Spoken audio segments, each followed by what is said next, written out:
Xoş gördük yeni dərsimizdə, yeni videomuzda sadə 3 hissəli formanın reprizasına, yəni 3-cü hissəsinə baxaq, görək forması necədir. Repriza fransızcadan repriz, təkrar deməkdir. Çoxlarınız yəqin bilirsiniz. Repriz dediyimiz hissənin əsas qayəsi, əsas məqsədi, varlıq səbəbi birinci hissəni təkrar etməkdir. Dəqiq təkrar ola bilər və yaxud dəyişilmiş şəkildə təkrar ola bilər. Dəyişilmişin də bir neçə növləri var, birazdan baxarıq. Bu dəqiq təkrarlar adətən mahnılarda, rəqs janrlarında olur. Belə repriza bölməsində adətən melodik, ritmik, faktura, yəni yazı şəkli, faktura nədir onun haqqında danışmışıq.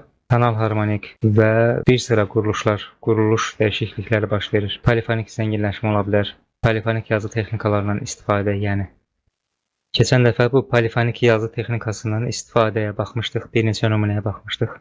Əsas etibarilə bu 3-cü hissə tematik baxımından, belə daha doğrusu tematik baxımından birinci periodun materialını götürür, ona əsaslanır. Dediyimiz kimi ya dəqiq təkrar edə bilər, ya da dəyişilmiş şəkildə. Misal üçün nə edir? Sekvensiya gedişləri ola bilər. Bu şəkildə genişlənmiş ola bilər. Bax, polifoniya dedik, polifonik üsullardan istifadə edə bilər və s.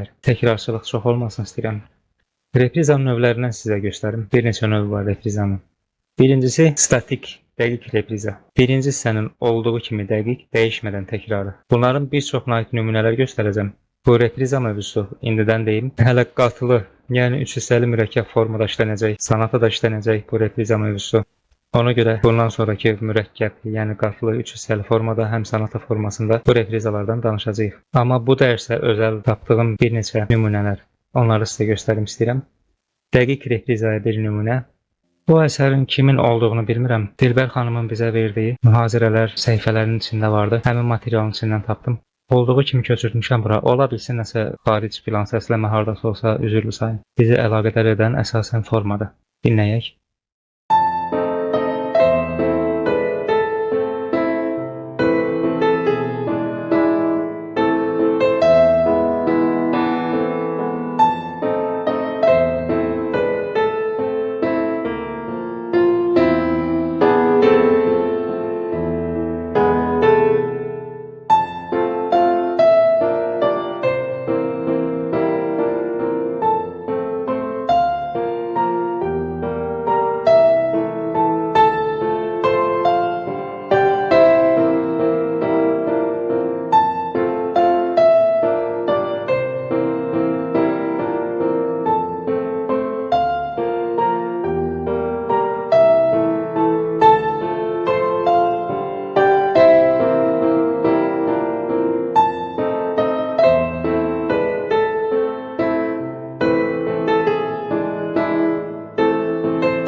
Bitdi. Ümid edirəm formaları, hissələri daha doğrusu ayırt eləyə bildiniz. Burada onsuz da 2 qoşa xətt var, bemol işarəsi var, yəni yeni kanal gəlir, kanallıq dəyişir. Buranın orta hissə olduğu da açıq hiss olunur. Həm repriza, həm kanal var burada. Fa majora gəlir. Repriza hissəsinə baxın, 3-cü hissəyə. 3-cü hissə birinci hissə ilə tamamilə eynidir, tamamilə. Hər şey eynidir, heç bir dəyişiklik yoxdur. Kadensiyalar belə eynidir. Bax, bu bizim dəqiq, yəni statik, hərəkətsiz demək əslində statik, dəyişiklik olmayan bir repriza növü. İkinci repriza növümüz dinamik, yəni dəyişilmiş təkrar. Birincinin əksi olaraq transformasyon baş verir. Nədir transformasyon? Yəni şəkil dəyişikliyi. Amma variasiyalı repriza ilə qarışdırmayaq. Bir balaca oxşuyurlar bir-birinə, yəni qulağa eyni kimi gəlir. Burada da dəyişkənlik var, burada da variasiya zaten dəyişkənlik, yəni çeşid deməkdir. Çeşidlərə bölünmə. Dinamik dəyişilmiş reprizada daha çox ritmik dəyişikliklər olur, harmonik yönəlmələr olur. Materialın dəyişilmiş şəkildə, birinci hissənin materialının dəyişilmiş şəkildə təkrarı baş verir burada. Bir nümunə var belə, Mendelssohn. Mendelssohnun əslində 27 nömrəli sözsüz mahnısı deyə sayılır, amma yazılış şəkli belə rəsmi olaraq opus 62 nömrə 3. Sözsüz mahnılardan 27-cidir, 27 nömrəli. Bir qulaq asaq.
Keçid hissədir bu.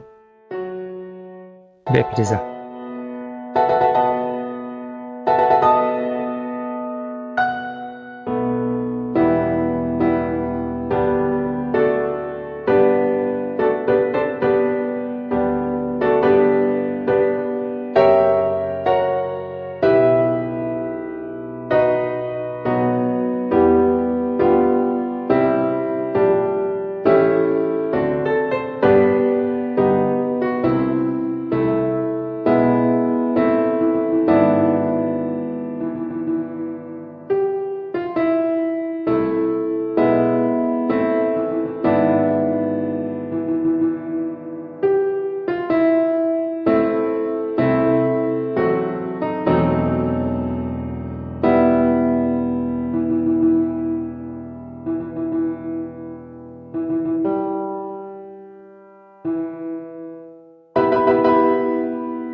Əlavəsi var və tamamlayıcı hissə var. Diqqət edin, bu tamamlayıcı hissə eyni zamanda əvvəldə var, girişdə. Giriş qarışıq baxsaq, bax birinci hissə burada bitir. Orta hissə başlayır və repriza harda gəlir? Bax buradan. Bu hissədən repriza başlayır. Bax buradan aşağıya qədər, sona qədər baxın. Dəyişiklikləri hiss eləyəcəksiniz. Melodiya gedir, həmin melodiyadır. Amma harmoniya dəyişir, fakturada dəyişiklik var. Eyni deyil, tamamilə dəqiq təkrar deyil, dəyişilmiş təkrardır. Bu əsəri dəqiq olaraq tam eləməyəcəm, cümlələr harda bitir filan, ev tapşırığı olaraq inşallah verirəm, orada dəqiq işləyərik. Bəzi əsərləri ev tapşırığı kimi heç görmədiyiniz əsərləri verəcəm. Bəzi əsərlərdə burada heç olmasa nəsə məlumat verdiyim əsərlərdən verəcəm ki, ev tapşırığı kimi sizdə bir bu əsər haqqında təəssürat olmuş olsun, təzəsiz, tamamilə yad bir əsər olmasın, işləmək də sizə rahat olsun. Ona görə çox şey demək istəmirəm əsərlə bağlı bəzi hallarda. Bu qalsın ev tapşırığına inşallah. Biz baxaq görək reprizanın hansı növü var. İxtisar edilmiş repriza. Adından məlum olduğu kimi ixtisar etmə var, bir qısaldılma var. Bilirsiniz, repriza birinci hissəni təkrar edir. Birinci hissənin burada azalması, həcmdə azalması baş verir. Adı üstündədir, yəni anlaşılmayacaq bir şey yoxdur. Beethoven 12-ci sonata birinci hissə. Bu da matəm marşıdır. Yeri gəlmişkən bayaq izlədiyimiz bu əsər də janr olaraq matəm marşı sayılır. Forması sadə 3 hissəlidir, amma özü matəm marşıdır. Marşlarda da bu forma istifadə olunur. Baxın, Beethoven'də də bu da matəm marşıdır. Qulaq asaq.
Burası 3-cü hissədir.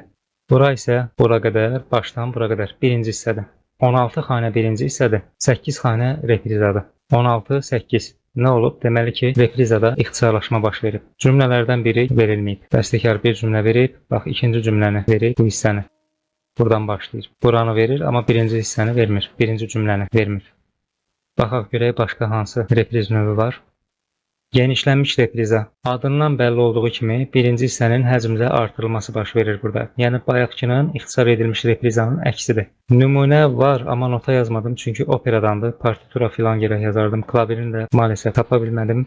Çaykovskidən Romeo və Julietta uverturasından köməkçi partiyanın, köməkçi mövzunun yəni birinci hissəsi 8 xanədir. Orta hissə 20 xanədir. Üçüncü hissə 30 xanədir. Yəni repriza. Birinci hissə 8 xanə idi, amma üçüncü hissə 30 xanədir. İstəsəniz taparsınız və yaxud bəlkə tapşırıqlarda onu mən taparam. Ev tapşırıqlarında bir yerdə baxarıq. Siz əsas indi dərsdə mənasını bilin. Yəni məntiq nədir burada? İxtisar edilmişlər birinci hissə azaldılır reprizada. Genişlənmişdə isə əksinə.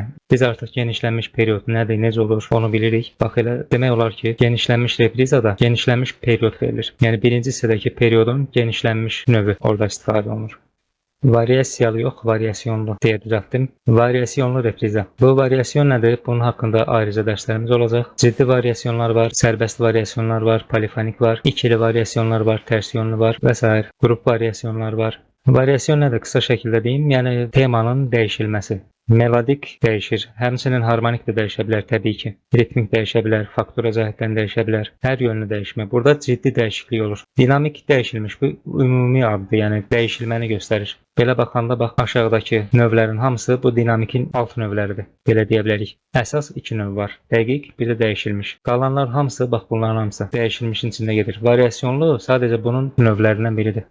Eyni şey deyil. Dəyişilmiş deyəndə biz ixtisar edilmiş də nəzərdə tuta bilərik, genişlənmiş də nəzərdə tuta bilərik, hətta yalançı da deyə bilərik. Yəni statikdən başqa nə görsək, o ümumi adı onun adı dəyişilmiş olur. Amma indi baxır necə dəyişilib. İxtisar mı edilib, genişlənibmi, variasyona mı uğrayıb, yalançı repriza mı olub, sintetik mi olub, necə dəyişilib? Bir dənə də nümunə var, ixtisar edilmiş reprizaya aid. Reprizanı müvəqqəti sildim, əvəzinə belə bir işarə qoyaq. Qoşaxani xətti. Qulaq asaq.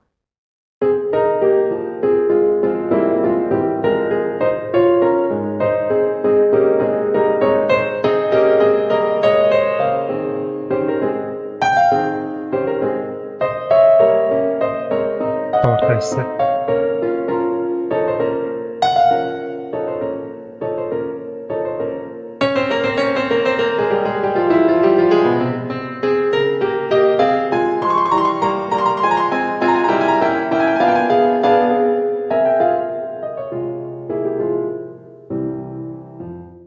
Reprizamız buradan başlayır və 12 xanədir.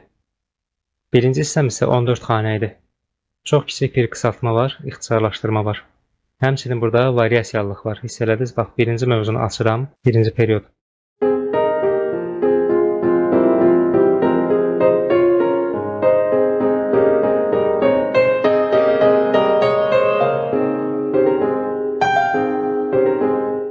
İndi reprizanı açıram.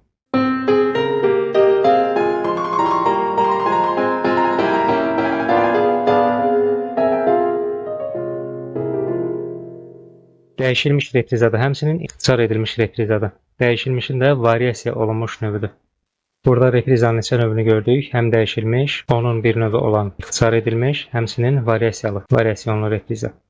Yalançı repriza nədir? Yalançı repriza odur ki, birinci periodun, yəni birinci hissənin başlanğıc hissəsi əvvəl başqa kanalda verilir. Ağladır. Adama elə gəlir ki, repriza başladı. Halbuki başlamayıb. Bax, əvvəl başqa kanalda səslənir, ondan sonra öz kanalında bir də səslənir. O zaman biz başa düşürük ki, əsl repriza onda başlayır. Əgər əvvəl başqa kanalda, bax, birinci periodun əvvəli reprizaya yaxın, deyək ki, birinci hissə bitdi, ikinci hissə bitdi, biz bunu təyin edə bildik. Reprizaya keçiddə bu birinci periodun başlanğıcını başqa kanalda görürüksə və daha sonra öz kanalında yenə o baş verirsə, bu birinci periodun başlanğıcı. Bax, onda o birinci bizə alladan səslənişə yalançı repriza deyirik. Yalançı reprizanı sanatalarda çox görəcəyik. Orada bunu yenə işləyəcəyik. Sizə bir çox nömrələr göstərəcəm, nümunələr. Həmçinin orada variasyonlu görəcəyik. Bu reprizanın bu çeşidləri haqqında, növləri haqqında. İlk dərsimizdə yenə deyirəm, hələ qatlı 3 hissəli forma var. Orada yenə bunlara baxacağıq. Sonra sanata formasına baxacağıq. Bu nümunəni göstərim sizə. Burada yalançı repriza var. Schumann, Scherzino. Öncədən deyim, əgər səhvlik filan görsəniz, yəni yazılarda və yaxud xaric səslənmə hardasa ola bilər, 1 not, 2 not filan belə. Geç saatlarında yazmışam mən bunu. Üzrlü sayın. Mən elə şeylərə əhəmiyyət vermirəm, çünki dərsimizin mövzusu nədirsə, ona odaqlanıram. Əgər səhv ciddi mənada, yəni formaya təsir edirsə, harmoniyada dəyişiklik, ciddi dəyişiklik olursa və yaxud melodiyada ciddi dəyişiklik olursa, təbii ki, onları düzəldirəm. Amma belə 1-2 dənə olar ara sırada fahiş səslənmə. Kusura baxmayın, necə deyim, Türkiyələr demiş. Dinləyək.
Nəysə, əsər burada da bitmir. Davamını yazmamışam. Oralar bizə lazım deyil. Bizə nə lazımsa o lazımdır.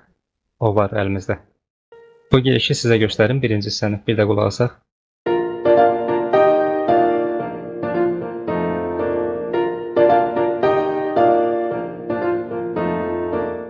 Xoruz banlamasına oxşadıram. Nəysə. Bax, xüsusilə istəyirəm bura diqqət eləyəsiniz. Musiqi bura gələndə daha diqqətli olaq. Buradan qulaq asaq.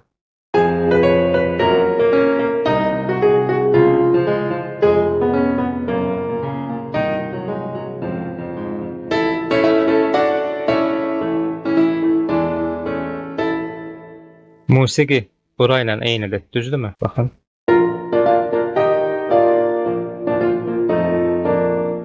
Musiqisi eynidir, amma tonal fərqi var. Tonal hiss olunur. Burada si bemol majordadır, burada isə la majordadır.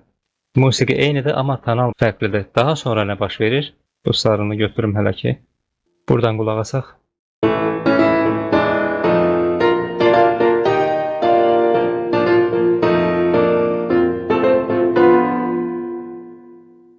Hiss elədiniz, düzdürmü? Bax, bununla nəhayət ki, bura eyni oldu. Əsl reprizamız buradan başlayır. Niyə? Ona görə ki, buranın tonallığı ilə eynidir. İstəyirsiniz, baxaq. İndi bura baxaq.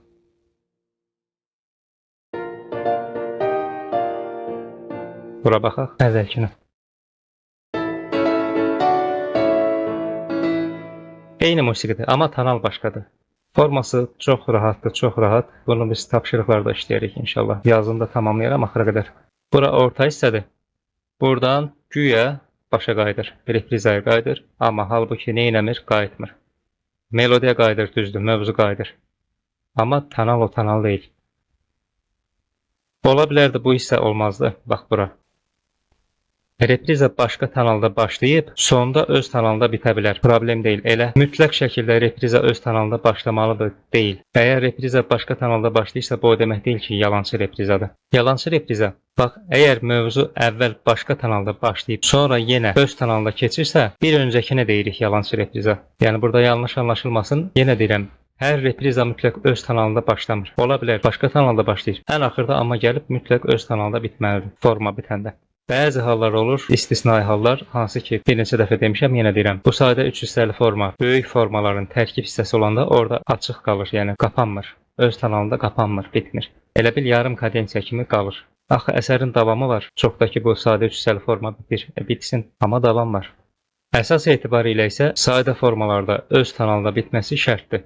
Bu hissəni ona görə yalançı repriza adlandırırıq ki, başqa tonalda başlayır, amma nə başlayır? Bax, reprizanın özü başlayır. Bu 2 dəfə keçir. 1, 2. İkincidə öz tonalında verir. Birincidə isə aldadıb. Aldadıcı reprizadır. Yalançı deyəndə, yəni aldadıcı. Yeri gəlmişkən, burası intonasiyadır. İntonasyondur. Xüsusilə bu submotiv. Bu motivdir. İkisi bir yerdə bu sarını götürüm. Bu motivdir. Motivin submotivi əsasən bax bu. Bura intonasyondur. Niyə görə? Demək olar ki, hər yerdə bunu eşidirik, hər yerdə.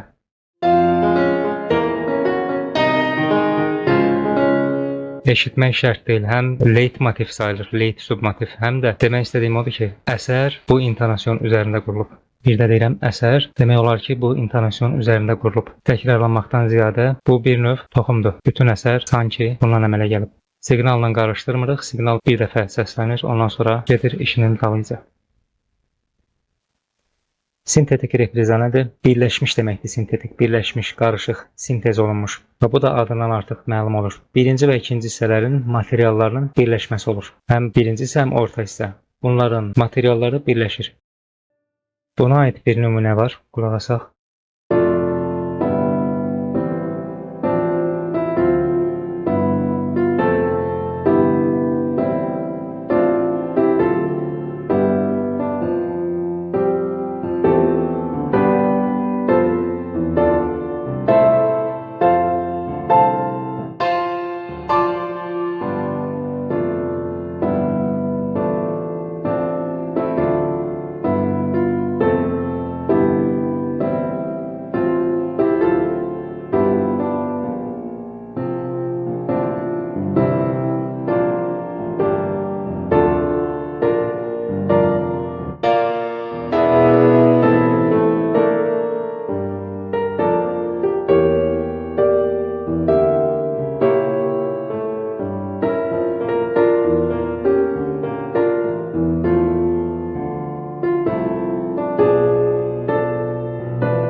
Yetərlidir bu qədər. Baxaq. Bu birinci hissəmizin materialı. Bu qədərini götürsək bəs eləyir. Bura diqqətlə baxsaq 3 dənə çərək akorddur. Ondan sonra 8-lik not, 16-lıq çərək filan. Bu strukturu belə yadınızda saxlayın. Fakturanı. Orta hissədə sol əl, baxın, legatolu stakkatolar. Ən çox nəzərə çarpan, gözə çarpan bunlardır. Burada həm orta hissənin bu dediyim bax stakkatolu, oktavalı, legatolu notlar var. Aşağıda yaşıl olanlar. Mavi olanlar isə birinci hissədəndir. Bax buradandır. İkisi qarışıb bir-birinə. Həm ikinci hissənin orta hissənin materialına əlavə edib, həm də birinci hissənin materialını. Təbii ki, bir olmalıdır, amma bununla bərabər aşağıda da bu yaşılla gördükləriniz əsasən. Bunlar da orta hissədəndir. Bizdə bir dənə nə var? Surprise var, hədiyyəmiz var. Bilmirəm, bayaq gördünüz yoxsa yox. Reprizsiz sadə 3 hissəli forma. Təəccüblənə bilərsiniz ki, necə olur repriz olmur. Tematik baxımdan olmur. Amma tonal reprizə burada mütləq olur. Biraz açım bunu, nə demək istəyirəm. Burada tonal qapalı olur. Yəni əsas tonallığa qayıdır. Açıq heç nə qalmır. Deyək ki, əsas tonaldayıq A-da. Sonra başqa tonala keçir B-də. C-də mövzu dəyişsə də tonal qayıdır. A-nın tonalı C-də öz yerinə qayıdır. Bunlar əsasən vokal janrlarda olur. Vokal, opera, musiqisi üçün səciyyəvidir belə hallar. Ədəbi mətnin kompozisiyaya təsiri ilə bağlıdır. Ədəbi mətn, yəni sözlü əsərlərdə belə hallara rast gəlmək olar daha çox. Bir qapalı forma olaraq repriza dedik ki, əsas tonalda tamamlanır. Əgər period, bax bu birinci period, birinci hissə, modülyasiyonludursa, modülyasiyona uğrayıbsa, başqa tonala keçibsə, onda mütləq reprizin sonunda da olsa əsas tonala qayıdır. Bu sadə 2 hissəli forma kimidir. Mütləq sadə 2 hissəli formada, həmçinin sadə 3 hissəli formada ana tonala, birinci hissənin tonalına qayıtmaq mütləqdir. Bəzi hallarda əgər bu formalar çox böyük formaların, deyək ki, sonataların, nə bilim, ola bilsin rondoların tərkibi hissəsi olur, onda açıq qalır. Yəni öz tonalında tamamlanmaya bilər. O da yenə deyirəm, böyük formaların bir hissəsi olsa əgər. Yoxsa müstəqil əsər olaraq deyək ki, mən bir əsər yazıram, piyes yazıram, o sadə 3 hissəli formada olacaq. Onda məcburam ki, əsas tonalda bitirim əsəri. Bu reprizlərdə dedim, harmonik dəyişikliklər də mümkündür, hətta subdominant tonallara yönəlmək mümkündür. Dəyişilmiş dinamik repriz növlərinə aiddir bunlar, onların içində olur belə şeylər. İmitasiya ola bilər, kontrapunkt ola bilər, yəni kanon ola bilər. Polifonik demişdim, bəzi füsetlər, o yazı üslubları mümkündür görmək. Biz həmçinin burada nə gördük? Bax, 2 forteni gördünüz. Demək ki, yüksəliş var, həyəcan var, kulminasiya var. Bu adətən ya orta hissənin sonuna yaxın olur. Bax, bu orta hissənin sonudur. Reprizaya çatmamış. Ya da reprizaya hazırlıq bölməsində olur. Hazırlıq bölməsinə biz predikt deyəcəyik. Orada da olur, ya da reprizin tərkibində ola bilər o kulminasiya. Scriabin'in bu prelüdündə bayaq baxdıq. Kulminasyon elə sonlara doğru. Mən əsəri ki dayandırdım, bax ora düşür. Bu Funeral Marş Beethoven'də də hardasa ortalara düşür, orta bölməyə. Mendelssohn'un Matəm marşında dinamik işarələri silmişəm ki, bu proqram səsləməni heç olmasa melodiyanı düzgün versin. Burada böyük ehtimal bax buralara düşür, orta hissəyə düşür yenə. Çünki yuxarı doğru bir hərəkət var. Adətən kulminasiyalar yuxarı səslərdə, yəni melodiyanın qalxanvari növü var. Bax orada baş verir. Diblərə düşüb kulminasiya olsun da buna verən olur. Həm crescendo olur, həm yuxarı hərəkət olur. Bax belə qalxanvari hərəkət. Kulminasiyanı belə yerlərdə axtarmaq lazımdır. Baxın buralar kulminasiya yerlərdir. İstəyirsiniz qulaq asaq qısa şəkildə.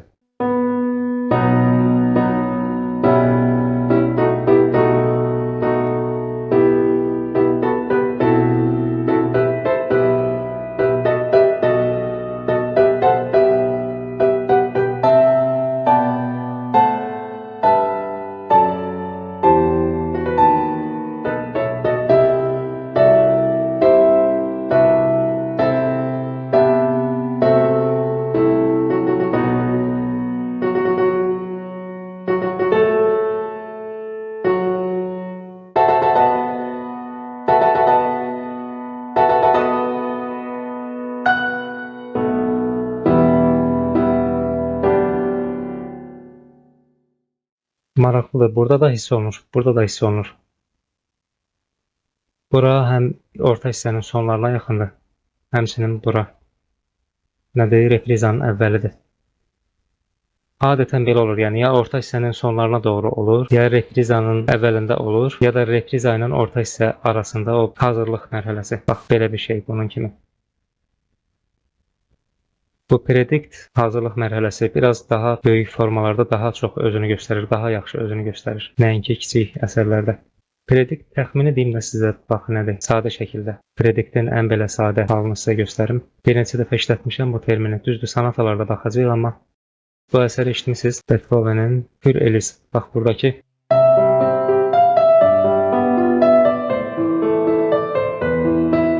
bax bura predict. Dominant. Davamlı olaraq dominant göstərir. Mi, lə minorda da əsər. Mi, hamısı midir, baxın. Bu predikti sizə ətraflı izah edəcəm. Bu düzdür, möhtəşəm bir nümunə deyil predikt üçün. Ona ayrıca keçəcəyik. Sizə nədən bəhs edim? Repriza demişkən, bax bu formanın reprizasıdır. A, B, A.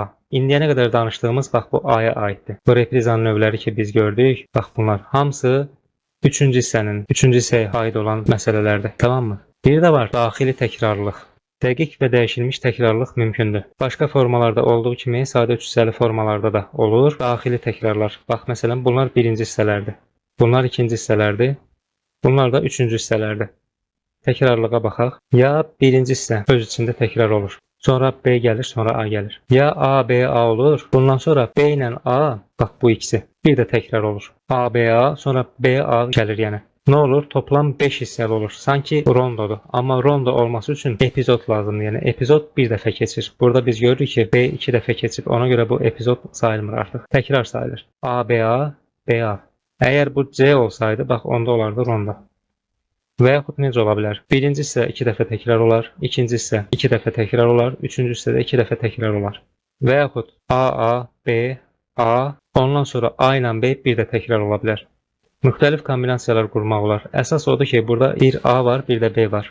Və təkrar olunur. Ondan sonra bəzi hallarda əsər bitir sanki, elə fikirləşirik ki, bitir. Repriza gəlir, çalınır, amma sonra bir dənə B-yə qayıdır, sonra yenə A təkrar olunur. Bəs bu sonuncu variant A, B, A ən sonda B-də bitməsi mümkün olarmı? İstisna hallarda olar, amma bir şərt var ki, öz kanalında. A hansı kanaldadırsa, bu da o kanalda bitə bilər. Öz kanalda bitmək şərti ilə, bax biz nə dedik? Reprissiz ola bilər. Sadə üç hissəli formalar. A, B, C belə də olur. Amma kanallıq mütləq qayıtmalıdır. Kanal repriza mütləq olmalıdır. Forma burada bitir, tamamlanır A-da. Amma sonra bu A-nın bir də verir bəstəkar və orta hissə ilə bitirir. Amma öz kanalında. Bu hala açığı mən heç vaxt rast gəlməmişəm, düzünü deyim. Amma bir ehtimal olaraq yazdım və sizə bunu demək istəyirəm ki, B-də bitsə belə öz kanalında bitəcək. Bunu demək istəyirəm.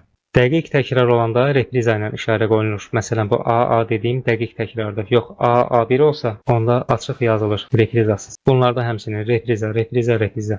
Mən ki, əsərlərə biz qulaq asanda reprizaları silirdim. Bax, onlardır bunlar. İndi qayıdarıq həmin nümunələrə baxarıq. Bura baxın, repriza ilə 2 dəfə təkrar olur. A. Bax, bu hissə B-dir. B. Sonra yenə A gəlir. A, B, A. Yəni bizim, bax bu düsturumuz, bu formülümüz. Özür istəyirəm bu. A, B, A. Bax, bu əsər yadınızdadır. Deyəsən, ilk bunu göstərmişdim. Əsərin adını bilmirdim, hansı ki o əsərdir. A, B təkrar olunub repriza ilə. Sonra A. A, B, A. Biz belə bir kombinasyon yazmışıqmı? A, B, A. Yox, amma ola bilər məsələn. Bunu götürürük. Bura bir dənə B yazırıq. A, B, A. Bax belə. Bu əsərə də baxmışdıq, yadınızdadır. Bax, burası A'dır. 2 dəfə təkrar oldu. A. Ondan sonra B gəldi bura. Ardınca A başladı. Yəni oldu BA. Və bu repriza işarəsi ilə, bax burada repriza var. Buradan bu BA təzədən təkrar olunur. Yəni daxili təkrarlardır. Birinci hissə təkrar ola bilər, ikinci hissə təkrar ola bilər, 3 təkrar ola bilər və yaxud 2 ilə 3 təkrar ola bilər bu şəkildə. Başdan sonra hamısı təkrar ola bilər repriza ilə. A. Bu necə olur? Buradakı reprizanı silirik. A. Repriza var. Bir də A. Yəni bu A, 2 dəfə təkrar ola bilər. Müxtəlif cür ola bilər. Ola bilər B sadəcə təkrarlansın və yaxud sondakı A repriza təkrarlansın, yaxud birinci hissə təkrarlansın, qalanları heç təkrarlanmasın və s. Bunlar daxili təkrarlardır. Amma adətən bunlar dəqiq təkrarlar zamanı olur. Yəni repriza ilə təkrarlar zamanı. Təbii ki, dəyişilmiş də ola bilər. Yenə deyirəm, baxın burada məsələn A1 yüngülvari dəyişilmiş şəkildə yenidən yaza bilər bəstəkar və yaxud volta ilə reprizada yüngülvari dəyişiklik icra edə bilər. Baxın, məsələn belə, çox da ki burada repriza var, amma 2 xanə dəyişir. 2 xanə dəyişdiyinə görə bu artıq dəyişilmiş sayılır volta ilə. O zaman nə edirik? A1 və yaxud B-də olubsa həmin hadisə B1 yazırıq. Düzdür, burada yox, burada yazmaq olar. B, B1. Belə. Ümid edirəm repriza haqqında sizə bir anlayış əmələ gəldi. Sadə 3 hissəli formanın reprizi haqqında. Bu repriz haqqında biz bir daha deyirəm. Qatlı 3 hissəli formalarda da geniş şəkildə danışacağıq. Həmçinin sonata formasında kifayət qədər geniş danışacağıq. Bunun növləri haqqında, daxili təkrarlar haqqında və s. Hələ ki belə, bu qədər tamamlayaq burada. Növbəti dərslərimizdə görüşərik.